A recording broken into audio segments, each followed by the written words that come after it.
Hello everyone and welcome to the final round action here at the 2019 Delaware Disc Golf Challenge. Coverage support brought to you by the PDGA along with MVP and Disc Baron. Here's a word from MVP.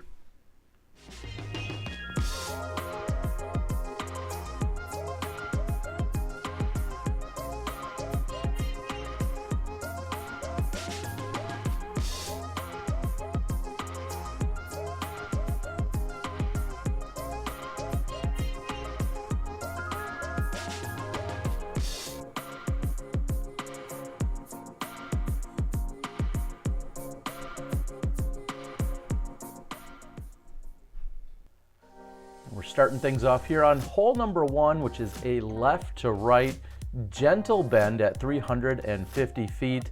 Got to thank Jomez Production for letting me again use their drone footage as we move here into this 2019 version of the Delaware Disc Golf Challenge.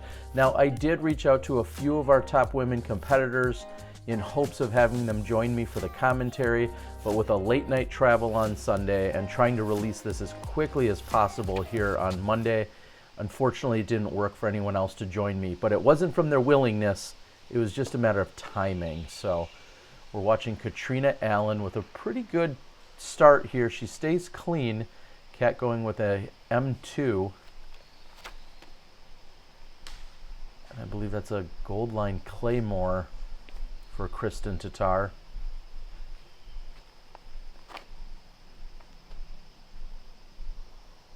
Jessica Weese trying to keep it in the fairway and finds herself inside the circle.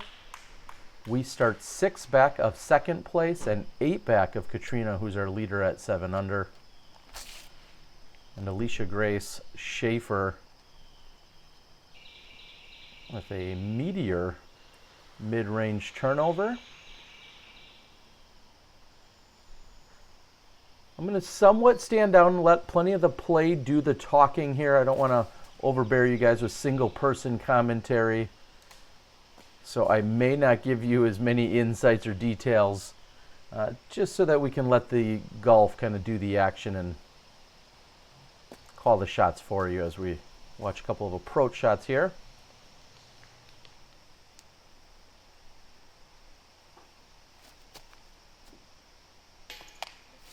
And Kat with a very good look here, being aggressive with the jumper on hole 1, comes up just short, and Kristin finds herself still with some work to do on that right side of the fairway.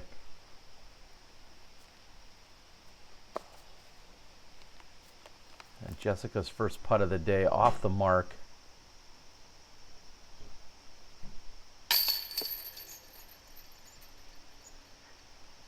Fortunately, it looks like her second, maybe those are a little bit of nerves. Final round here, trying to get things going. We have 13 women in the division, so we have 3 threesomes and then this single foursome to top out our lead card.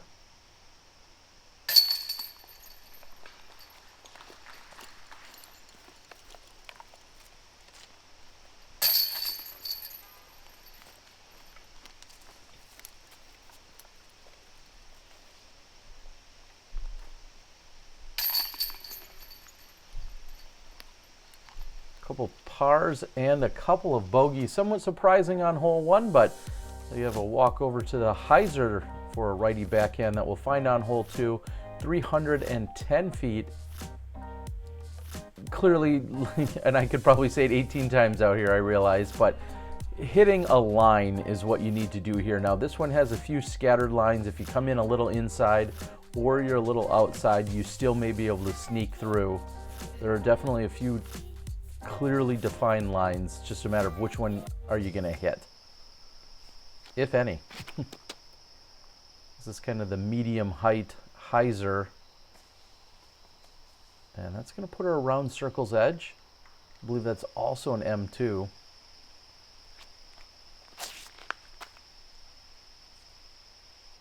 And now Alisha here going with the higher route. That's her undertaker. And I've seen both routes very successful. Kind of a low laser line that maybe gets a little ground play, a little skip, or going with the slightly higher hyzer. Well, it's kind of a medium hyzer there. Also going to put her right around circle's edge. And Jessica keeps it low. We'll see what kind of skip she gets. And unfortunately, not much of one at all, but she still finds herself just about at circle's edge.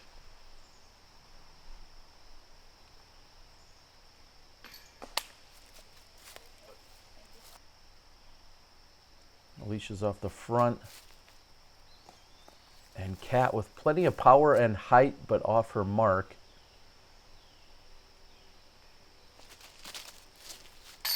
Oh yeah, count it. So Jessica Weese with a great recovery after a little bit of a putting woe and struggle. Maybe she was just too close on hole one, but great recovery. And she's going to take the lone birdie here on hole two.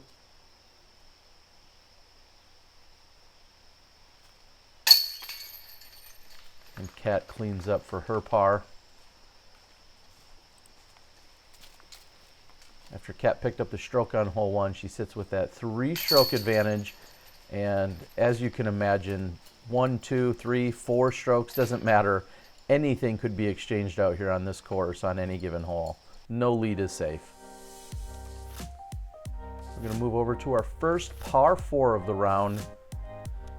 Comes in at 500 feet, playing to the FPO pin. Now, I believe I heard there were 14 of the pins are actually shorter or different from what we see in the MPO coverage. So if you're watching any of that, that may create a little bit of confusion, but this is shorter and to the right. We'll see the basket just around the bend.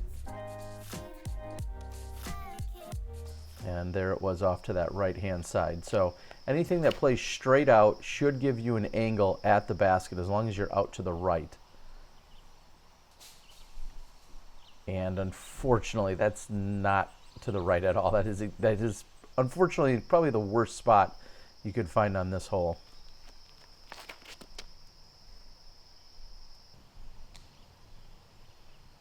Kat ripping her D2. And that's a pretty big smash. As she can now see the basket, yeah, that's a huge pull.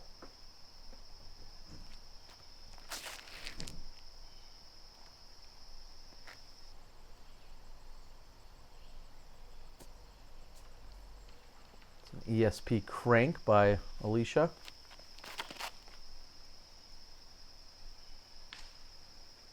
And Kristin again finds a tree off the side of the fairway. That was a lucid trespass, but very uncharacteristic on both holes 1 and 4. We've seen her either early or late. But apparently when you throw a forehand like that, getting up and down shouldn't be a problem to still walk away with the birdie. Jessica's going to try her hand at going through the tiny gap on that right side.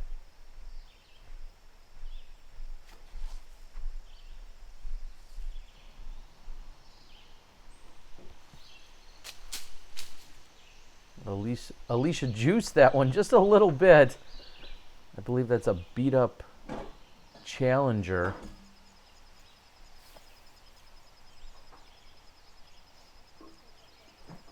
And really, that's the easiest approach and the best position you can find. Outside of throwing a somewhat risky backhand roller off the tee, which I don't think is really necessarily the play, that drive by Kat was about as good as you could do here.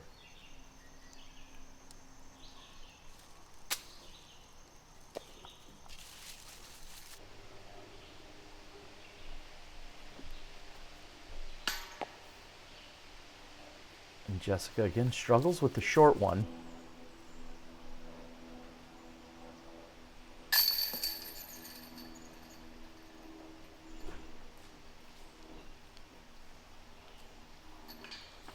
Alisha, who's been so good inside the circle, unfortunately is going to walk away with a bogey here. We saw her can some huge putts in round 2. Her putting in round 1, which wasn't on camera, was also phenomenal. So we'll see if she can right the ship. So we can see the bogey by Weese and an easy tap in for Kristin. Unfortunately, that's not going to pick up any strokes on Kat. We're going to move over to hole number 4, another par 4. Huge shout out, Savage Apparel, supporting so many of our disc golfers and disc golf companies and tournaments, I should say. Thank you guys so much. So you're looking to put it straight out. This one plays somewhat similar, except for the approach obviously is tougher than we saw on 3, but you play it straight out. Maybe a little bit of turn will help, but it's all about the second shot. If you can somehow stay clean, you might find yourself on that green. You got to make sure you also stay short of the OB road. And I believe that's a favorable kick for Catrina. I know the wind seemed to be pushing it over, but I think that was a favorable kick actually.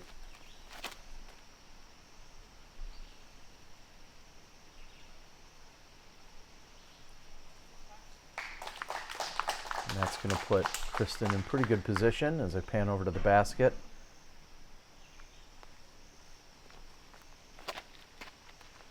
And for the first time during the round, we're seeing Jessica go with a forehand. Some of you may not have been around long enough. Jessica used to be a very forehand dominant player. In fact, that's almost all she threw. And she has really developed her backhand game over the last few years and clearly makes her a top competitor and contender at any event out here. So it's great to see her get so versatile out on the course. Kat's in really good position. It's just a matter of can she sneak past everything else. And that's going to put her outside the circle. It looks like it might be obstructed. It's a popular place for the disc to leak out or to fall over to that left side, is usually you're throwing a hyzer in at this basket. As we watch Weese throw her anhyzer into the tunnel. But here's a hyzer from Alisha.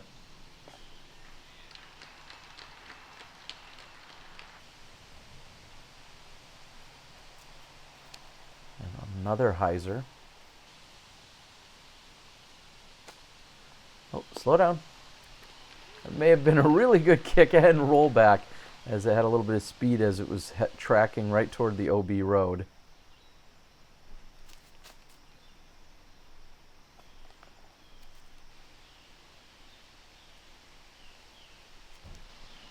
And great smart play by both Jessica and Kat. Didn't seem like either of them really had a real good look at those, as Alisha from about 40 feet doesn't connect. She's got a comebacker here to save the par.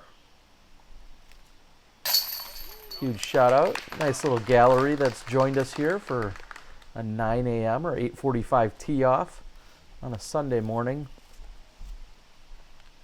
We know the Delaware disc golf fans really come out and support the event. This incredible track. One of the best that you'll find, also one of the most challenging that you'll find. Jimmy Mack and the entire crew works so hard out here at Iron Hill, and Kristin not able to get up and down for the birdie. She's going to have to settle for a par, which won't lose her any ground on Catrina. And she'll remain the 3 strokes back. Pars all around. All right, most of you voted hole number 5 as the most difficult hole on the front 9, or possibly throughout the entire course, and I couldn't agree more. 690 feet. This pin's actually in the short one here in the preview. It goes even deeper back than what it is right here. It's on the next set of rocks, so to speak, and just brutal. I mean, the pin is really pretty much right there where the Jomez drone preview stops.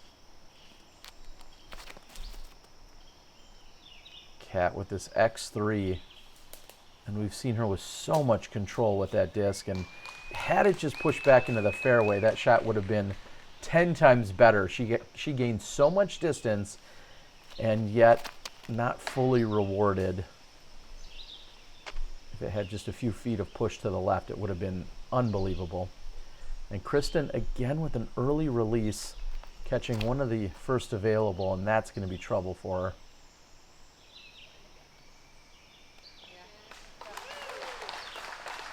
Picture perfect by Weese.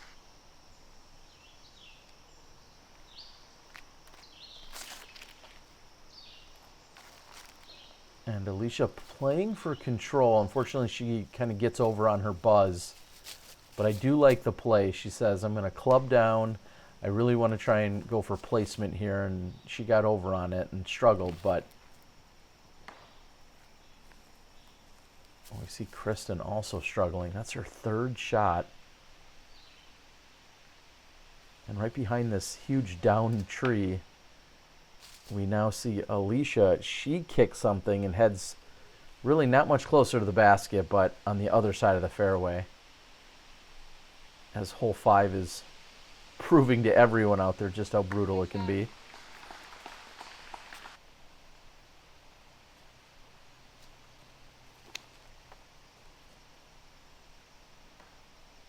Good concentration by Jessica. She had to kind of step over the stump in her run-up. Unfortunately, the kick doesn't do her any favors.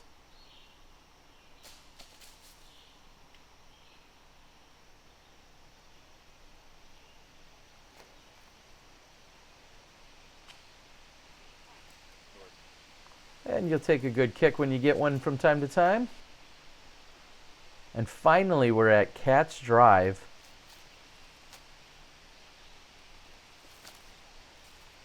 And we'll see if she's got a look from there. But the distance she got off of that tee was so incredible. She's now stuck on the left side. Also an incredible shot there.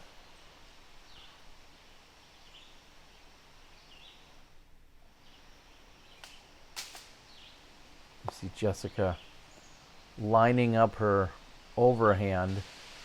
And really just showing like so many tools are required out on this course. We've seen Jessica with a backhand, a forehand roller, now an overhand.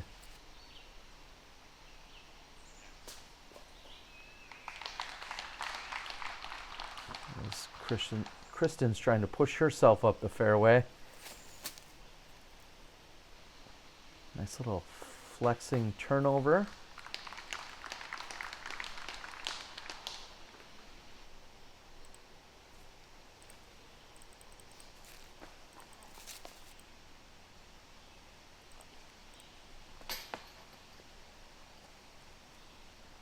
And Alisha made a putt from almost that exact same distance in round 2, just a bit short today. And after hitting such an early tree, Kristin's going to be, I think, ultimately okay with still walking away with a bogey there.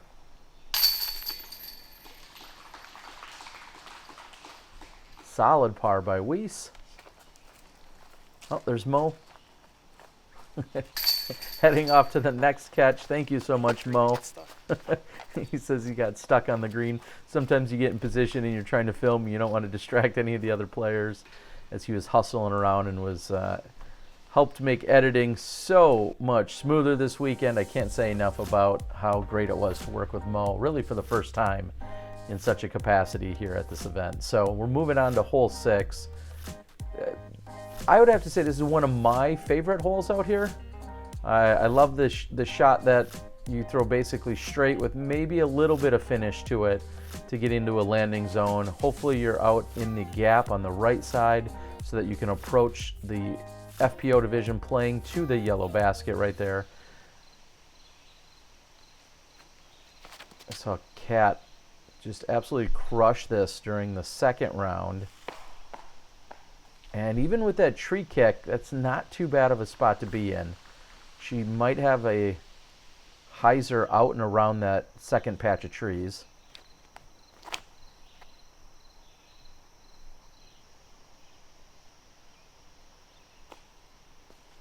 Clean shot by Weese. You hear maybe some birds, some crickets, whatever other beautiful nature sounds out here at the Iron Hill course.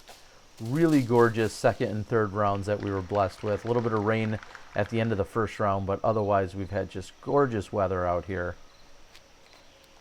As we're at the 5th stop of the PDGA National Tour here in 2019.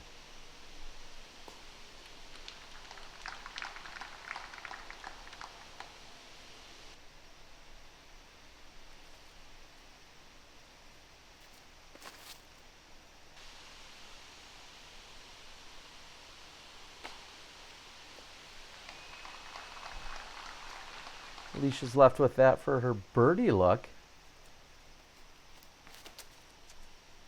And Kat going around that second set of trees. And we'll have a similar distance that we see from Alisha.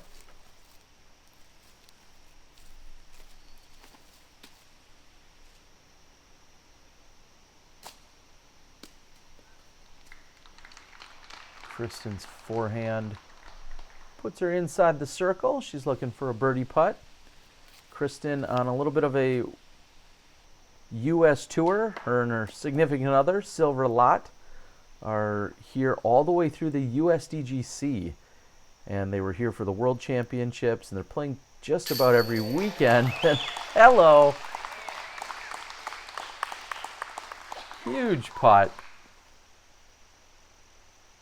That's for a birdie by Alisha. Maybe a goofy distance there for Jessica. She didn't look totally comfortable. Kat again right on line, but this time a little bit short.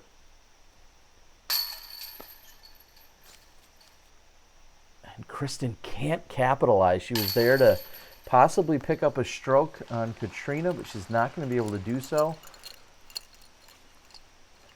And Alisha with this single birdie here on the card. She'll take honors moving over to hole number 7. We're a third of the way through the course. As Kat still sits with that 4-stroke advantage.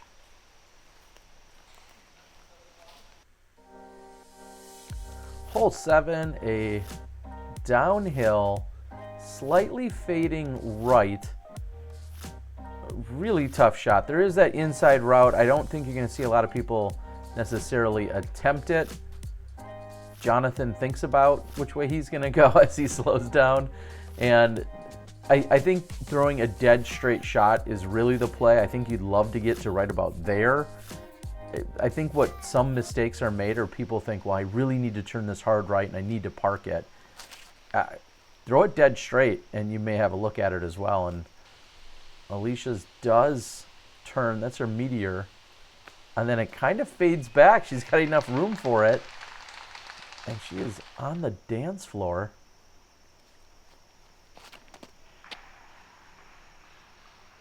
And what a beautiful flip-up shot by Kat.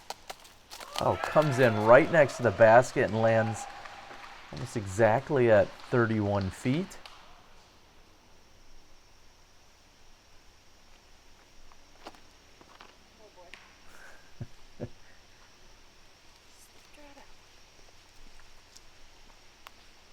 Weese says, oh boy.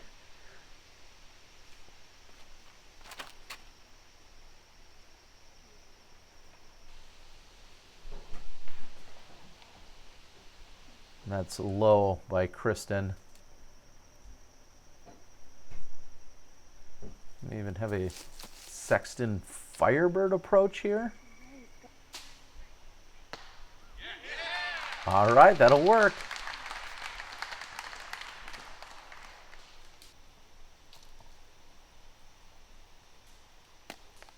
And Kristin gives it kind of a half run. I don't think she's really lining up for the birdie attempt. And Catrina again right on the mark, now this time high. And Alicia's going to do the same. So unfortunately, a couple of great drives by both Catrina and Alisha, and they're just not able to walk away with the birdies. And it seems like this basket's possessed.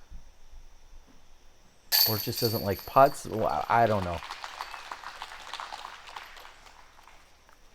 Hopefully it accepts all the tap-ins. So Weese will walk away with the bogey. That's going to put her to +3. Her and Alisha a little bit closer as Alisha sits at +4. And we're going to move on to the dreaded hole 8. Uphill, 605 feet. A perfect shot. Really will land you on top of this hill, which is very tough to get to. If you land right here on the top of the hill, that is the prime spot you could possibly go for. I feel like anytime you're short of that hill, you got to throw something probably nose up as you're trying to get around the top of the hill. The FPO plays to the basket here that's shown, and of course MPO plays to that platform on the backside.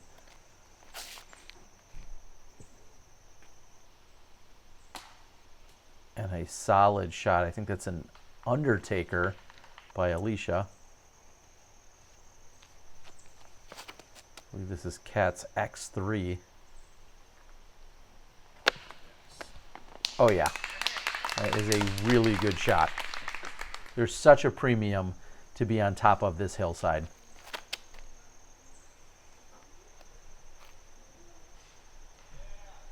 I think that's a Gold Line Saint Pro by Kristin. Had it filtered back to the fairway just a little bit more, she would have been all over it. And Jessica has an early release with her backhand here, so she's got to get things straightened out.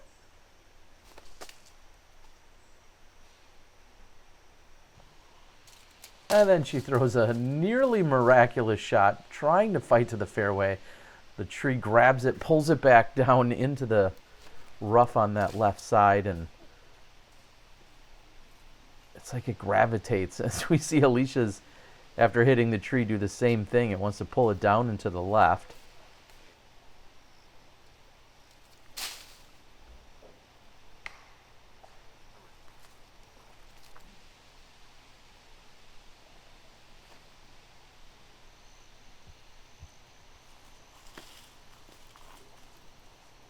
And Katz just really carving up hole 8 here. So far, 2 great drives.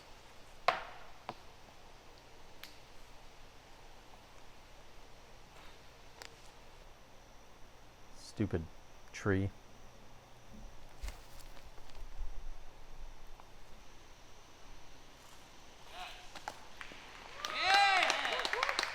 And a beautiful turnover shot by Alisha.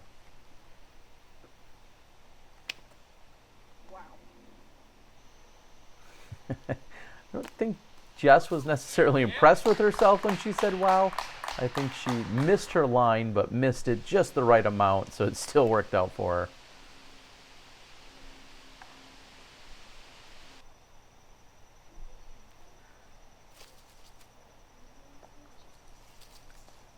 And as we're starting to close things out here with just another hole to play, and it's not an easy one, I want you guys to start thinking about liking, sharing, commenting, all that other stuff. Of course, I want to make you guys eligible. I've got an MVP disc. MVP, a gracious sponsor and supporter this weekend, as Jessica with the fist pump hits the par putt. And Jessica doing so much work here on hole number 8.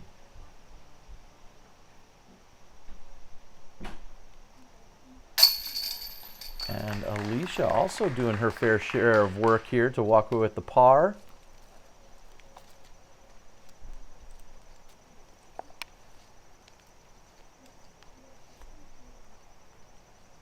Kat, who's had 3 really solid shots, is lining up for a birdie, and she cans it. Very impressive. I'm sure we could check U-disc, which I don't have in front of me, but I'm guessing that has to be one of the few birdies, if not the only birdie, that was probably seen during the round. So nice work there by Kat. As we move over to hole number 9, closing out the front 9, 555 feet, this very tight tunnel. You must go straight through. There's no really alternative routes to that one.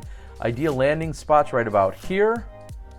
And then you have another tunnel. There you've got a few options. There's kind of a hyzer or anhyzer, depending on, you know, if you're center or off center of the fairway. That plays to a somewhat recessed area. And the gallery's still moving, and Kat, such a crush. So accurate. I think that's an H3V2.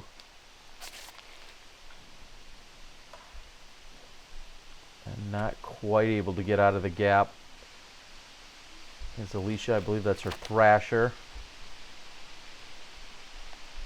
And there's a Saint Pro by Kristin. And just a bit too much turn for her. I know Jessica, I apologize, I don't have all of her disc names in front of me. I know she throws Vulcans a lot, or that she needs to throw them. I think she also throws her Wraith quite a bit. There's a forehand buzz shot.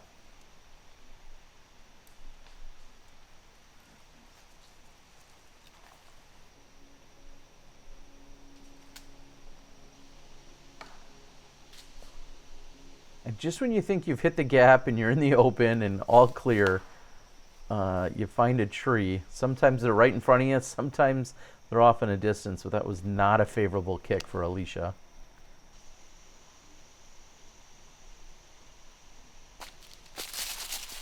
And a great drive by Jessica there.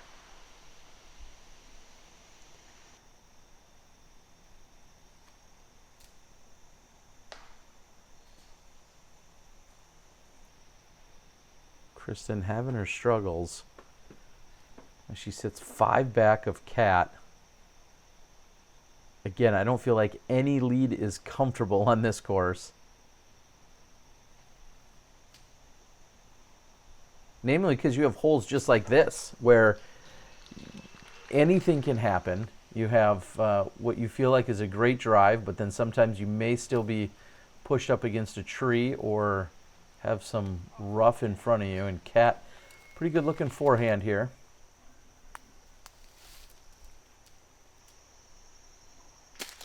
And even both of our camera angles do not do that shot justice. It was such an incredible out there by Kristin.